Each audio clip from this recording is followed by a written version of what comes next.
आज के हर एक उस व्यक्ति को ये भगवान श्री राम की वाणी सुननी चाहिए जो दुष्ट मनुष्य जीवन पाने के बाद भी सारी मर्यादाओं का उल्लंघन करते हैं। उन दुष्टों को ये बात जरूर सुननी चाहिए भगवान की। अनुज बधू भगिनी सुत नारी सुन सठ कन्या समये चारी इनहि कुदृष्टि बिलो कई जोई ताये बधे कछु पाप न होई। ध्यान से सुनेंगे। अनुज बधू अपने भाई की पत्नी, भगिनी बहन, सुत नारी अपने पुत्र की पत्नी, ये तीनों बेटी के समान हैं।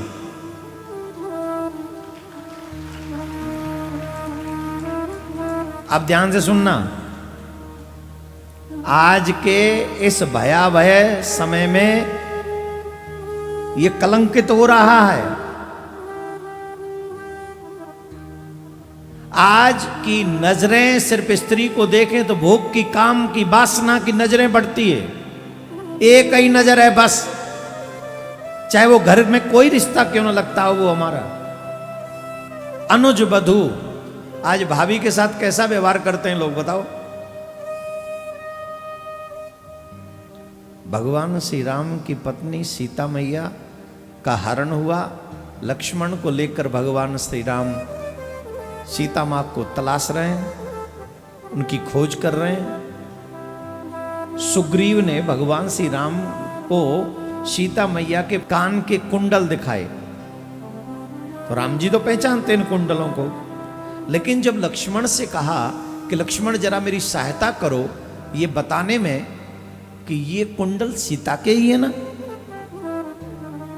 तो लक्ष्मण जी के नेत्रों में अश्रु आ गया।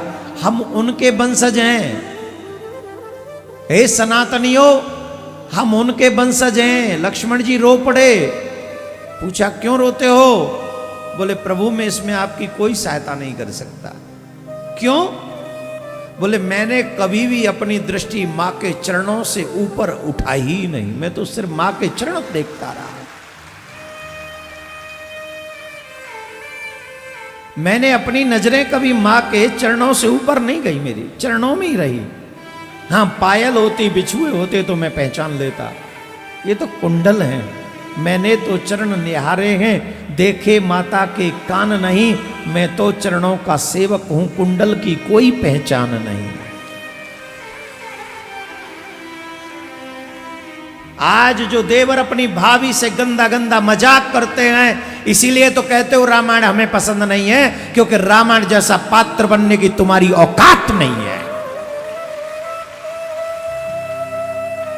इन गंदे हीरो हीरोइन को इसलिए लाइक करते हो क्योंकि तुम वैसे ही बनते जा रहे हो जैसी गंदगी ये परोसते हैं। रामायण पढ़ने के लिए बड़ा दिल चाहिए, बड़ा दिमाग चाहिए और जीवन भर समर्पित रहने वाला चरित्र चाहिए। वही मनुष्य रामायण पढ़ सकता है और जीवन में उतार सकता है। कहां से पढ़ेंगे भोगी, लोभी, कामी, ईर्ष्यालु लोग रामायण कहां से पढ़ेंगे? सीखो रामायण का एक पात्र है जिसका नाम है लक्ष्मण, वो है देवर। वो कह रहा है मैंने आज तक मां के चरणों से ऊपर नजर नहीं उठाई। उनका क्या होगा निकम्मों का जो कहते हैं भाभी आप पर ये कलर बड़ा जचता है। ये अधिकार है तेरा, तेरे बड़े भाई की पत्नी है, मां के समान है। जिनसे तुम आशा रखते हो कि गंदे शब्द सुनने को मिल जाए, मजाक में ही सही। ये राम का देश है, ये रामायण का देश है। राम और रामायण को जब जीवन में उतारोगे तब जाके सही माने में थोड़े बहुत इंसान बन पाओगे।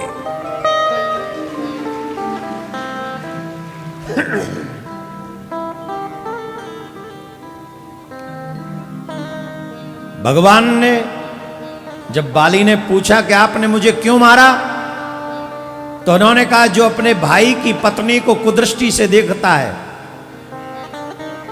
ऐसे व्यक्ति को मारने में कोई पाप नहीं लगता। जो मनुष्य अपनी बहन को कुदृष्टि से देखता है, ऐसे पुरुष को मारने में कोई पाप नहीं लगता।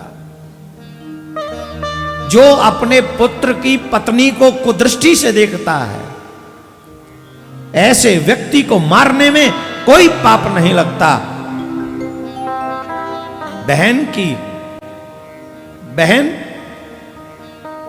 भाई की पत्नी, पुत्र की पत्नी और अपनी बेटी, इन चारों को जो कुदृष्टि से देखता है, ऑन द स्पॉट अगर उसे कोई मार दे तो उसे कोई पाप नहीं लगना चाहिए।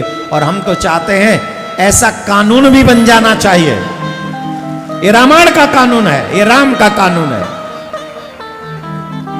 आजीवन जेल में नहीं, आजीवन नरक में रहना चाहिए उस व्यक्ति को जो अपनी बहन को, अपनी भाई की पत्नी को, अपने बेटे की पत्नी को और अपनी बेटी को कुदृष्टि से देखता हो। वो जेल में रहने का अधिकारी नहीं, वो नरक में रहने का अधिकारी है। उसे यमराज शुद्ध कर सकते, कोई और नहीं।